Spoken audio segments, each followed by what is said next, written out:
kita akan bersama-sama mendengarkan talk show kesehatan dari RSUD Sekarwangi dengan tema pencegahan dan juga deteksi dini hidrosefalus bawaan. Apa itu hidrosefalus bawaan? Nanti akan dikupas bareng narasumber yang kebetulan udah hadir di pagi hari ini bersama Dr. Yogi Rosbianto, SPBS. Beliau adalah dokter spesialis bedah saraf.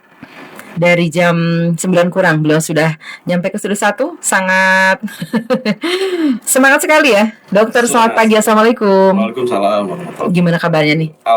Alhamdulillah baik ya. Kita akan membahas tentang pencegahan dan juga deteksi dini hidrosefalus bawaan. Sebenarnya apa sih? Apakah ini salah satu penyakit atau seperti apa? Silakan dok. Baik, terima kasih. Assalamualaikum warahmatullahi wabarakatuh, sahabat muslim dan teman semua. Jadi pada hari ini ya temanya yaitu pencegahan dan deteksi dini pada kasus hidrosefalus bawaan. Jadi hidrosefalus itu apa? Jadi hidrosefalus itu adalah adanya penumpukan cairan di dalam otak itu yang menyebabkan si cairan otaknya itu tidak bisa bersirkulasi atau tidak bisa diserap. Jadi lama-lama menyebabkan kepalanya membesar, terutama ini pada bayi, gitu ya. Nah itu hidrosefalus ini sebenarnya bisa disebabkan karena bawaan lahir, atau bisa juga karena didapat gitu ya. Nah yang kita bicarakan pada hari ini yaitu hidrosefalus bawaan, gitu. Hidrosefalus bawaan. Untuk hidrosefalus bawaan ini, kenapa sih dok bisa terjadi? Ada pembekakan, ada cairan tuh di kepala tuh. Tuh. Jadi pada semua manusia otak kita itu ada cairan gitu. Jadi si cairan itu dia dihasilkan, ada penghasil dari cairan otak. Dia itu terus mengalir. Sehari itu bisa 500 sampai 700 cc gitu ya. Dan dia tuh mengalir gitu kayak distribusi. Nah, kalau si cairannya itu dia tersumbat atau tidak terserap, tapi produksinya terus-terusan gitu. Nah, jadi lama-lama itu bisa menyebabkan penumpukan cairan di otak. Gitu ya. Salah satu gejalanya yaitu tadi terlihat kepalanya membesar, gitu ya. Jadi penyebabnya itu bisa karena ada sumbatan di aliran cairan otak tadi, atau gangguan penyerapan, atau dia terlalu berlebihan gitu. Jadi ada tumor yang menghasilkan cairan otak berlebihan. Nah itu salah satu penyebabnya itu, gitu. Ya karena hidrosefalus itu, makanya terdapat penumpukan cairan di otak itu seperti itu. Ada yang normal, mungkin ada juga yang betul. Jadi di kita juga ada cairan gitu. Karena sebenarnya otak kita itu ngambang di cairan otak. Gitu. Nah, tapi otak ini, cairan ini tidak boleh berlebihan gitu. Jadi dia harus terus mengalir, dihasilkan, terus mengalir gitu ya, dibuang, diserap gitu ya. Nah, pada kasus ini itu tidak bisa karena ada gangguan distribusi atau penyerapan gitu. Itu pengobatannya seperti apa sih dok? Ya, baik. Jadi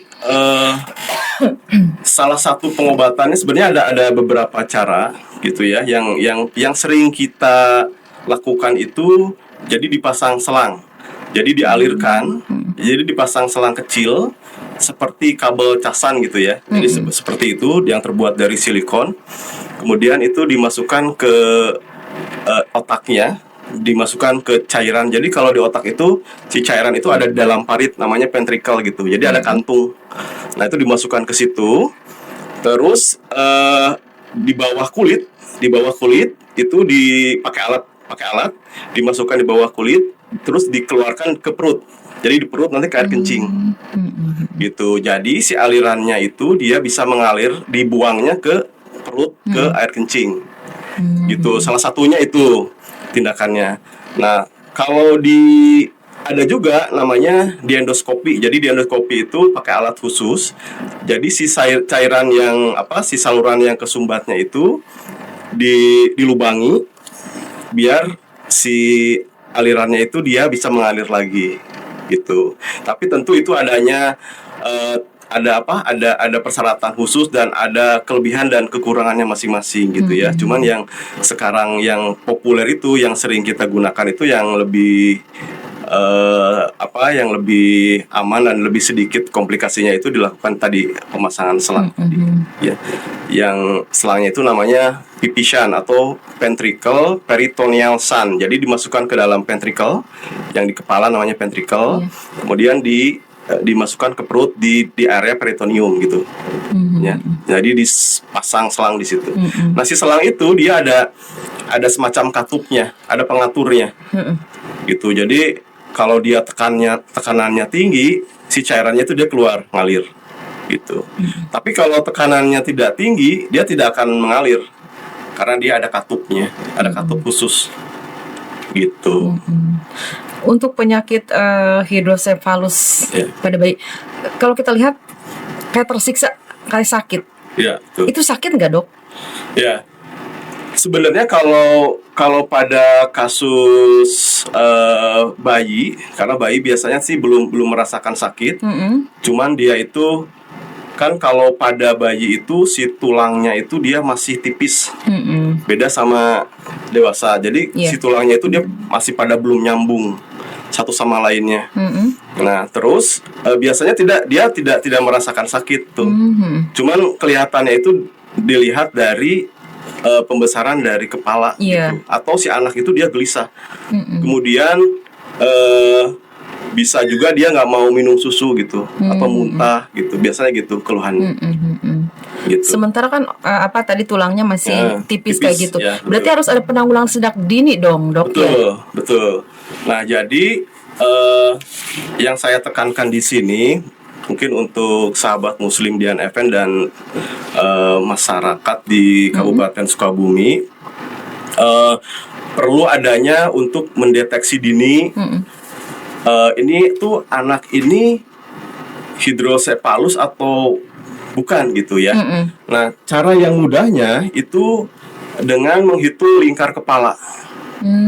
Ya, jadi ibu-ibu dan bapak itu bisa mengukur lingkar kepala anak itu di dahi, kemudian dilingkarkan. Nah, untuk melihat normal enggaknya itu sebenarnya ada di kartu KMS.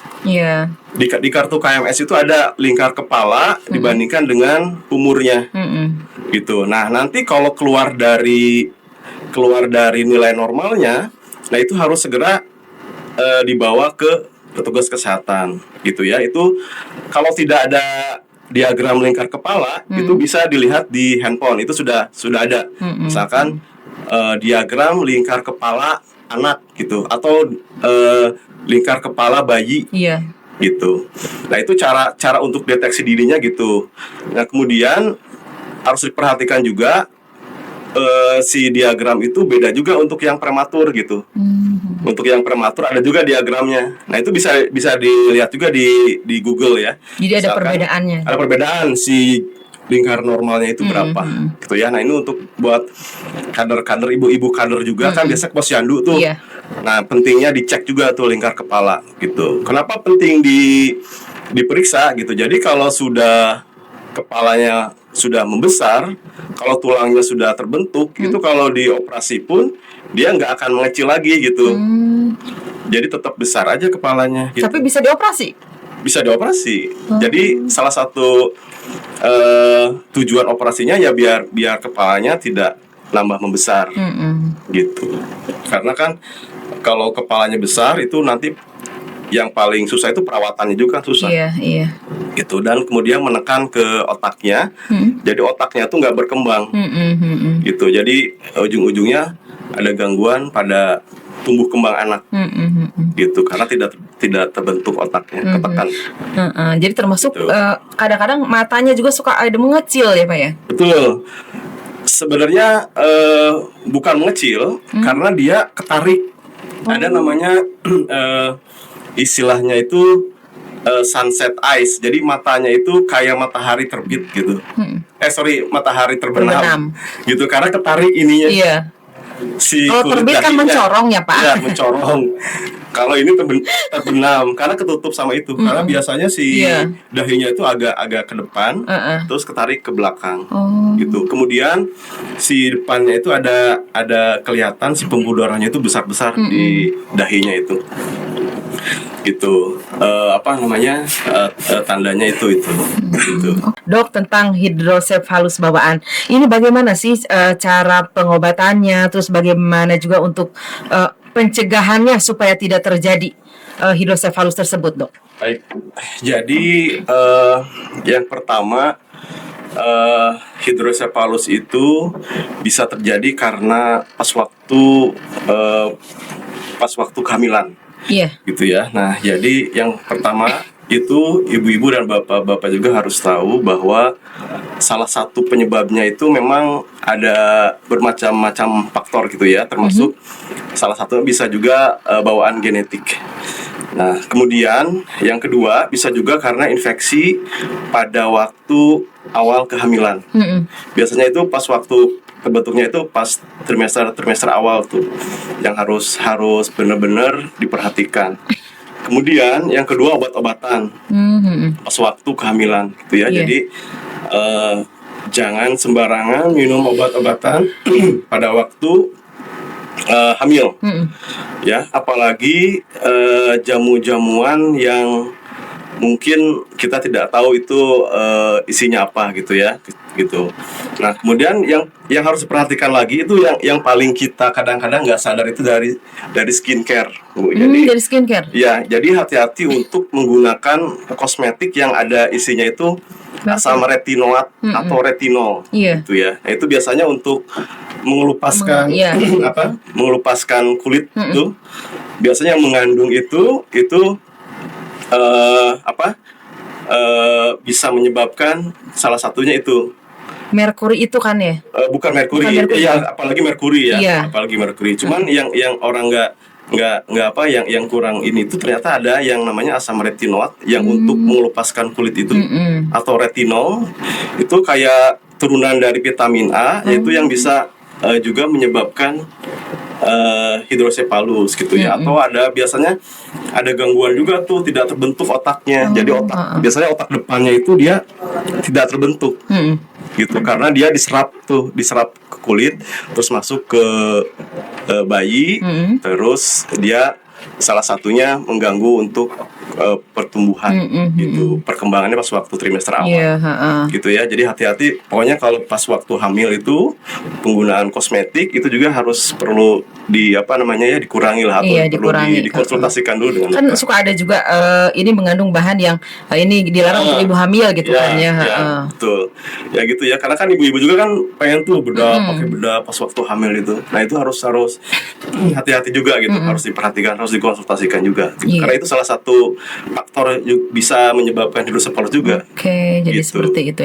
Tadi Ya. dokter bilang penggunaan obat-obat. Iya. Kalau obat-obat dari yang direkomendasikan untuk ibu hamil kan itu aman-aman saja karena memang harus meminum obat tersebut. Ini obat-obat seperti apa nih, Dok? Karena kalau di kampung ini penyakit ini disebutnya penyakit kotor juga gitu, Dok. Apa mungkin misalkan maaf aja ini untuk si ibunya atau apa niat untuk Betul. menggugurkan. Jadi makanlah obat yang memang harusnya tidak boleh gitu kan. Apa itu termasuk bisa terjadi hidrosefalus itu? Betul. Jadi kan sebenarnya kalau lempeng saraf itu dia pas minggu-minggu pertama tuh terbentuknya itu.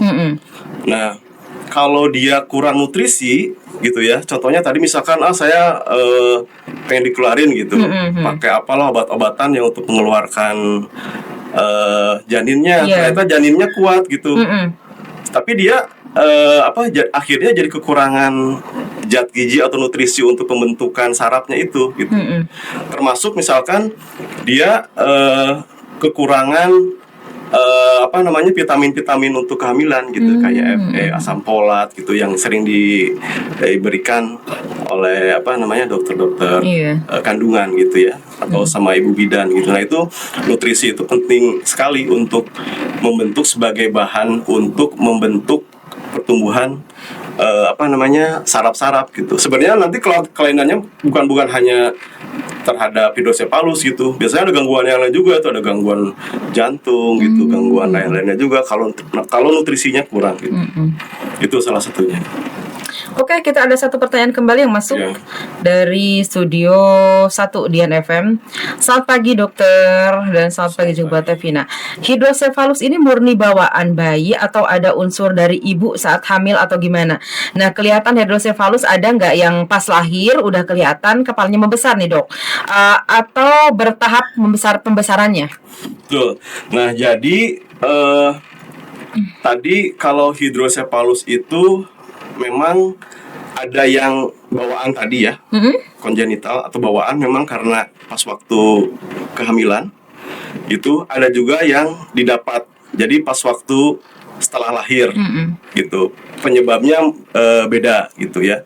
Kalau yang bawaan ini yang kita bahas sekarang ini itu memang kelainannya karena bawaan lahir ya, karena tadi kehamilan, proses kehamilan, karena kurang nutrisi, ada infeksi gitu ya, penyebabnya itu. Atau salah satu katanya sih pada jurnal juga ada yang menyebutkan bahwa bisa juga karena genetik gitu ya, 30-40% katanya ada juga disebabkan karena genetik gitu. Nah itu kalau itu memang dari bawaan dari dalamnya gitu ya. Kemudian bisa nggak berkembang setelah melahirkan gitu ya. Jadi hidrosefalusnya pas waktu di dalam kandungan tidak hidrosefalus gitu, tapi pas waktu lahir jadi hidrosefalus. Bisa. Jadi betul, karena penyumbatannya itu tidak total. Jadi kan ada si cairan otaknya itu dia mengalir tuh. Nah, penyumbatannya itu dia tidak total. Jadi parsial, setengah. Gitu. Jadi pada waktu di dalam kehamilan itu masih ngalir airnya gitu. Si cairan otaknya. Nah, pas waktu umur 3 bulan atau 5 bulan dia baru misalkan kelihatan membesar gitu ya. Itu ada namanya stenosis. Jadi ada penyumbatan tapi dia parsial, sebagian gitu. Kalau total itu langsung gitu. Biasanya kelihatannya kalau pas waktu kehamilan itu harus di USG. Gitu. Jadi pas waktu hamil itu kelihatannya dengan USG. Atau misalkan mungkin juga kehamilan tinggi pundus uterinya itu biasanya lebih tinggi dari usia kehamilannya. Gitu. Tapi yang lebih pasti itu di USG. Di USG kelihatan. Pas USG pas lagi hamil itu kelihatan. Si cairannya itu numpuk gitu. Ada ventrikelnya itu membesar. Gitu. Jadi memang harus di USG dulu. Harus jadi bisa USG. ketahuan itu pemeriksaan yang sedini mungkin. Betul. Jadi kan sekarang kalau nggak salah kalau di tiap puskesmas juga sekarang sudah mulai ada tuh USG Iya. untuk ibu hamil gitu. Karena minimal kan kalau nggak salah ya 1 kali gitu memang harus di USG gitu. Karena dia bisa biar kelihatan oh ini kalau ada hidrosefalus berarti nanti harus segera ditangani gitu pas waktu kelahiran atau pas waktu untuk merencanakan kehamilan. Misalkan itu pas waktu hamil juga udah ketahuan tuh oh diameter anak, lingkar kepala anak itu tidak normal. Berarti nanti misalkan harus di SC, nah gitu udah ketahuan. Karena kalau nggak di SC, dia nyangkut tuh di panggulnya nggak bisa keluar. Gitu. Aduh, ngeri ya dokter ya, apalagi Iya. terjadi sama bayi ya. Bayi, betul. Dan masyarakat juga maksudnya memang harus cepat tanggap dan jangan malu gitu ya. Jadi jangan malu kalau misalkan ada anaknya atau saudaranya atau ada warganya gitu ya yang kelihatan ini kok kepalanya itu lebih besar dari seusianya. Gitu ya. Nah, itu harus segera diperiksakan biar cepat ditangani gitu. Karena kan kasihan juga kalau sudah besar banget nanti susah juga perkembangannya gitu ya. Mengganggu juga pas waktu perawatannya. Gitu. Karena kan berat kepalanya. Oke dokter, yang sudah perawatan, yang sudah dirawat nih dengan kepala besar, itu kan sudah pakai selang juga. Untuk pakai selang itu seumur hidup atau gimana tuh? Ya betul. Jadi dipasang selang itu seumur hidup. Ya, jadi kalau dia tidak kalau dia tidak ada keluhan, si selangnya itu kita tidak akan diapa-apain gitu. Karena kan kalau kita dibuka itu nanti resikonya macam-macam gitu, bisa nambah infeksi atau ada perdarahan gitu ya. Karena namanya dipasang selang atau implan itu pasti ada resiko gitu ya. Apalagi kalau selangnya dipasang pada bayi, apalagi kalau kulitnya tipis tuh. Iya. Jadi bisa lecet lah, apalah gitu. Nah, pengalaman saya biasanya itu harus diganti pada waktu anak sudah mulai bisa berdiri gitu. Ya biasanya kan itu ada ukurannya tuh, ada untuk bayi, anak atau dewasa gitu. Si selangnya itu. Gitu. Kalau pada sebenarnya ada juga sih selang yang otomatis gitu. Yang bisa yang tekanannya bisa diatur.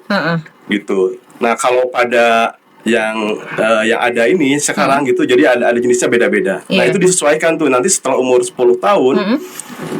Kalau ada keluhannya bisa segitu, sakit kepala, muntah-muntah, atau ada mampet biasanya, karena tidak sesuai dengan umurnya, itu biasanya kita ganti gitu, untuk diganti dengan selang yang sesuai dengan usianya dan tekanannya, gitu. Tapi memang harus dipasang seumur hidup gitu. Oke, tapi memang berkala sesuai nanti umurnya berapa ini, selangnya ini. Jadi tidak selang itu aja gitu kan ya? Iya, betul.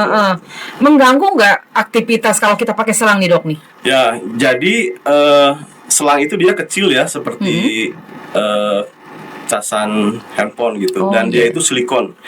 Dia itu silikon itu tidak mengganggu gitu, untuk dia bisa gerak-gerak di leher, lari pun sebenarnya tidak akan mengganggu, tidak akan mengganggu gitu. Nah, cuman memang biasanya di belakang telinganya itu ada semacam pompanya, ada katup, ada yang nonjol sedikit. Nah, itu ada pompanya itu dia yang fungsinya untuk mengatur tekanan. Jadi kalau tekanannya dia tinggi, dia baru ngalir gitu cairannya. Gitu. Kalau dia tekanannya nggak tinggi, dia nggak akan ngalir karena ada katupnya itu.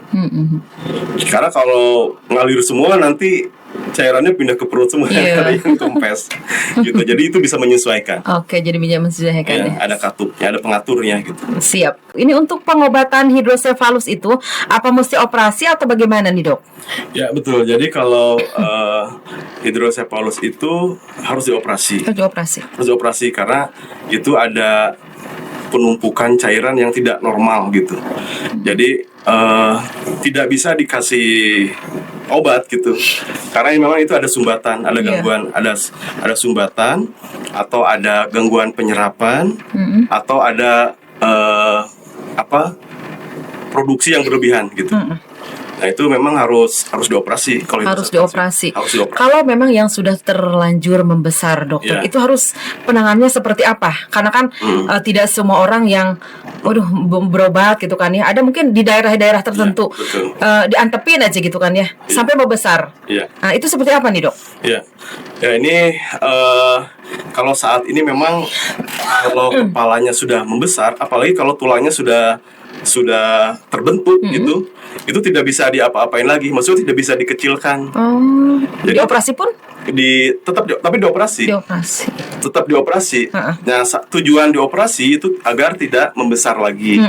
Yang pertama agar tidak bertambah besar. Yang kedua agar otaknya tidak ketekan gitu. Jadi kalau otaknya ketekan sama cairan, itu tadi gangguan perkembangan, nggak bisa ngapa-ngapain gitu. Bayinya cuma bisa tidur aja akhirnya itu kalau terlambat itu gitu. Ngeri juga ya. Iya. Makanya memang harus penanganan sejak dini itu seperti itu. Betul. Kan tidak semuanya orang yang mungkin ya kayak tadi itu kan malu, terus juga terbentur dengan masalah biaya atau apa karena jauh gitu kan. Betul. Ya, jadi ya salah satunya juga itu fungsi kita hari ini itu untuk itu. Jadi untuk mengedukasi masyarakat bahwa pentingnya untuk deteksi dini itu karena kalau sudah besar itu perawatannya pun susah gitu. Perawatannya pun susah.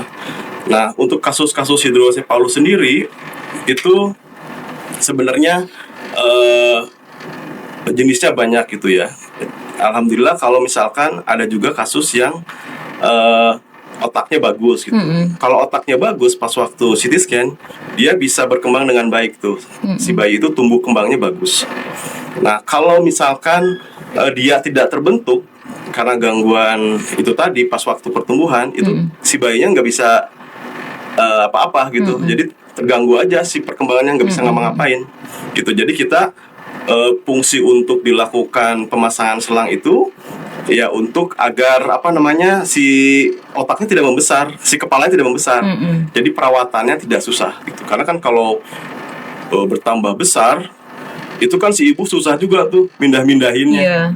Mindahin atau perawatan pas waktu mandinya gitu ya kan, susah, berat gitu. Makanya jangan malu dan harus deteksi dininya harus baik gitu ya, untuk disebarkan ke teman-teman yang di daerah ya, kader-kader kesehatan atau warga masyarakat gitu, untuk segera kalau ada ditemukan seperti itu. Secara pengalaman setelah operasi, ini apa ada yang normal kembali nih, Dok? Ya, ada. Jadi kasusnya itu jadi kita CT scan dulu tuh, diperiksa dulu. Kalau misalkan dia otaknya terbentuk dengan baik dan tidak terlambat, jadi langsung segera untuk dilakukan tindakan operasi, itu bisa tumbuh dengan baik, gitu ya. Nah, itu pun operasi pada waktu setelah lahir. Misalkan setelah lahir sudah diketahui nih hidrocephalus, sebenarnya kita tidak langsung dioperasi juga, karena kan menunggu, kan namanya kalau dipasang implan ya atau dipasang selang itu pasti ada risiko.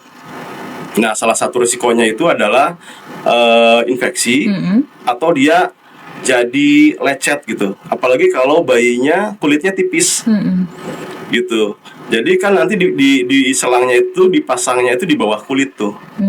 Jadi kalau pada bayi kulitnya tipis, itu resikonya jadi infeksi atau jadi lecet gitu. Jadi si selangnya itu nanti bisa expose atau keluar gitu, kelihatan keluar dari kulit. Nah, itu risikonya itu. Nah, jadi nanti setelah lahir pun kita perbaiki dulu keadaannya si bayinya, gitu. Kalau misalkan pertumbuhannya cepat sekali, jadi tidak dipasang selang dulu, jadi kayak semacam dipasang selangnya, tapi sementara yang dipasang di luar gitu. Itu ada lagi kayak namanya external ventricle dryness gitu. Jadi itu dipasangnya di luar untuk mengurangi tekanan di otak gitu. Kalau memang perlu untuk dilakukan tindakan. Oke. Gitu. Satu pertanyaan kembali, dokter. Untuk menghindari hidrosefalus dini, ini apa yang mesti dilakukan dokter? Apa yang mesti dilakukan dokter untuk seorang ibu, bagi ibunya tuh? Ya. Jadi yang pertama tadi pas waktu kehamilan. Ya, jadi pas waktu kehamilan itu harus dijaga tadi pertama nutrisinya. Ya, jadi dia harus tetap ke petugas kesehatan ya, mendapatkan terapi atau obat-obatan nutrisi kehamilan ya, kayak vitamin asam folat, Fe gitu, kalsium. Nah, itu penting sekali untuk pertumbuhan saraf-sarafnya dan tulang-tulangnya terutama pada waktu trimester pertama gitu ya. Nah, kemudian tadi pencegahannya juga, kalau minum obat-obatan pada waktu kehamilan itu harus jangan sembarangan tentunya ya. Jadi harus berkonsultasi dengan dokter. Kemudian tadi penggunaan skincare. Ya, hati-hati penggunaan skincare atau kosmetik. Itu jangan berlebihan dan harus dikonsultasikan pada waktu sedang hamil gitu ya. Nah, kemudian pada waktu kehamilan kalau ada sakit gitu ya, harus segera diobati gitu ya, harus segera berobat ke dokter gitu ya. Mungkin itu pencegahannya yang harus dilakukan oleh ibu. Oke. Gitu. Dan dokter, ke pertanyaan kembali, selain dipasang selang V-Vision, adakah cara lain untuk penanganannya? Nah, jadi ada namanya endoskopik ya. Jadi di endoskopik, di ventriculostomy. Jadi istilahnya itu pakai alat khusus, Bu. Jadi kayak semacam alat kecil. Jadi si sumbatannya itu dilubangi gitu. Jadi biar ada jalan, si cairannya itu bisa ngalir lagi lah intinya kayak gitu. Jadi sumbatannya tuh dilubangi gitu. Tapi tentunya itu harus ada salurannya gitu. Iya. Harus ada salurannya yang terbentuk, tidak ada gangguan penyerapan. Nah, salah satunya itu dengan di di endoskopik tadi. Jadi di ventriculostomy namanya. Jadi dijebol si sumbatannya. Gitu. Salah satu alternatifnya itu. Gitu. Untuk cairan sendi di kepala yang terbanyak yang mengalami hidrosefalus itu, kira-kira berapa yang bisa diambil gitu? Jadi kan sebenarnya kalau cairan itu dia dihasilkan terus tuh per hari. Nah, jadi itu bisa sampai 500 sampai 700 cc. Jadi kayak sebotol air mineral gitu. 600 milian lah, 500 sampai 700 mili itu bisa sampai segitu. Cairan di dalam otak itu. Tapi itu dihasilkan terus tuh setiap hari. Jadi kebayangkan kalau ada yang mampet atau pasti tidak bisa diserap, itu numpuk terus tuh setiap hari itu cairannya itu. Gitu. Ya. Jadi bukan dikeluarin airnya terus habis gitu, airnya enggak gitu. Karena itu terus dihasilkan si cairan itu. Betul. Asal normal. Betul. Beda sama kista. Nah, bedakan sama kista. Kalau kista itu kalau ada namanya kista arachnoid. Jadi kalau kista itu cairannya diambil, dibuang, udah aja gitu. Tidak dipasang lagi misalkan karena si cairan udah dibuang, misalkan sekian cc. Nah, kalau pada hidrosefalus itu kita tidak bisa si cairan dibuang, tapi karena dia akan tetap dihasilkan lagi gitu. Karena ada penghasilnya. Jadi si otak itu menghasilkan cairan terus aja dihasilkan gitu. Makanya dikasih selang itu untuk mengalirkan. Gitu. Jadi kalau diambil pun dia akan ngisi lagi. Gitu. Oke deh. Oke, terima kasih. Dan kembali ada satu pertanyaan yang masuk ke studio 1. Pak Dokter, selamat pagi dan juga Tevin. Ini jika ibu menyusui dari pasien hidrosefalus dini, nah apa yang mesti diperhatikan selain faktor makanan? Kalau maksud untuk bayinya ya? Atau ibunya? Bayi sama ibunya mungkin. Iya. Jadi kalau ibu misalkan punya anak yang hidrosefalus gitu ya, sebenarnya tidak ada larangan. Tidak ada larangan, yang pasti itu harus kasih ASI aja gitu. Jadi obat yang paling penting itu, yang paling bagus itu untuk anak ya ASI gitu, jangan dikasih susu formula atau macam-macam ya sampai umur ya benar-benar sesuai ya 2 tahun ya sekarang harus kasih ASI gitu. Jadi tidak perlu tambah macam-macam gitu, cukup ASI aja gitu. ASI yang paling aman. Iya. Yang paling bagus itu obat itu yaitu ASI gitu. Oke, seperti itu deh sobat muslim. Tadi untuk ada ditusuk tadi gitu kan ya? Betul. Itu beresiko nggak, Dok? Betul, ya. Beresiko nggak itu? Ada risiko. Yang namanya tindakan itu pasti ada risiko. Yang pertama, risiko yang paling sering itu infeksi. Karena kan namanya itu kan invasif ya, maksudnya ada luka tuh. Iya. Ada luka.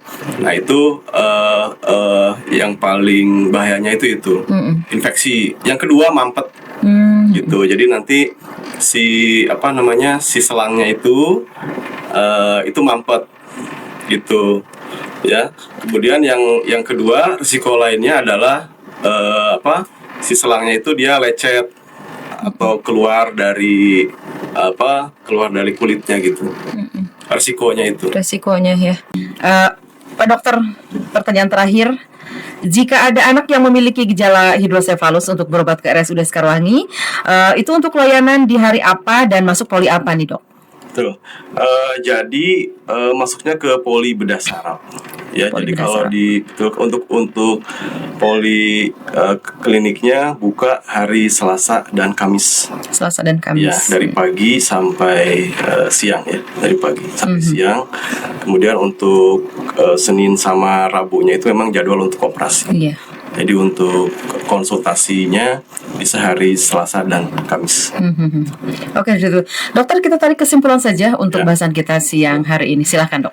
Baik, jadi sekali lagi bahwa penyakit hidrosefalus bawaan ini sebenarnya kita bisa mencegah ya, dan bisa dilakukan tata laksana lebih cepat, itu lebih baik ya. Jadi harapan saya pada warga semua dan masyarakat terutama Kabupaten Sukabumi, jadi kalau ada curiga ke arah hidrosefalus itu untuk segera dibawa ke petugas kesehatan. Nah, caranya seperti apa? Jadi setiap orang, terutama kadar-kadar kesehatan di daerah, harus bisa mengukur lingkar kepala, gitu ya. Salah satu deteksinya itu diukur lingkar kepalanya. Kemudian untuk tahu dia normal atau tidak, itu dia ada diagram khusus. Itu ada di KMS itu ada. Ya, kalau tidak punya KMS itu bisa di searching atau di Google ya, lingkar kepala untuk anak ya, itu ada. Nah, kalau melewati area yang normal, karena di situ ada lingkar kepala berdasarkan umurnya. Jadi kalau umur sekian, lingkar kepalanya harus sekian, gitu ya. Nah, itu beda untuk laki-laki, perempuan pun beda. Ya, nanti ada untuk khusus untuk laki-laki, ada yang khusus untuk perempuan. Itu ukurannya beda. Nah, itu ada di KMS ya. Nah, kalau tidak ada, itu tadi ya, kita searching aja di Google biar tahu lingkar kepala yang normal. Setelah itu, kalau sudah ketahuan, oh ini kira-kira sudah sedikit melewati batas normal gitu ya. Nah, itu nanti kita akan lakukan pemeriksaan lebih lanjut gitu ya, terutama di CT scan. Nah, nanti setelah di CT scan itu baru ketahuan bahwa itu ada hidrosefalus atau enggak. Karena ada juga sih pada beberapa kasus yang saya tangani, itu ada juga yang memang kepalanya membesar itu bukan karena hidrosefalus, ada juga gitu ya. Jadi salah satu diagnostik awalnya itu dengan pemeriksaan CT scan kepala gitu ya. Nah, setelah tahu itu dan kemudian dilakukan tindakan operasi, nah perawatannya, untuk perawatan pasien-pasien hidrosefalus sebenarnya tidak ada perawatan khusus. Yang pasti untuk area selangnya itu harus diamati gitu ya. Kalau misalkan ada tanda-tanda infeksi seperti merah gitu ya, ada merah di area selang gitu ya, atau ada tampak dari luar selangnya keluar, nah itu memang harus segera diperiksakan gitu ya. Kemudian di belakang itu ada juga kelihatan ada yang menonjol di belakang kepala, misalkan ada di antara selang itu ada pompanya, itu tidak usah khawatir karena itu sebagai pengatur untuk tekanan di kepalanya. Itu mungkin dari saya. Oke, baik, terima kasih banyak dokter untuk talk show untuk hari ini, tepatnya untuk hari Rabu di tanggal 8 Oktober 2025 tentang pencegahan dan deteksi dini hidrosefalus bawaan. Terima kasih juga buat Bunda Sulastika di Studio 1, ada Bang Khohir, ada Pak Juan, juga ada Ibu Ambar, dan juga Pak Dokter. Saya ucapin banyak terima kasih banyak sudah ikut talk show juga untuk hari ini ya. Sekaligus Vida MJ juga sebagai host untuk pagi hari ini mengucapkan banyak terima kasih. Insya Allah di Rabu yang akan datang kita bisa ketemu lagi. Selamat siang, tetap semangat, dan wassalamualaikum warahmatullahi wabarakatuh. Waalaikumsalam warahmatullahi wabarakatuh.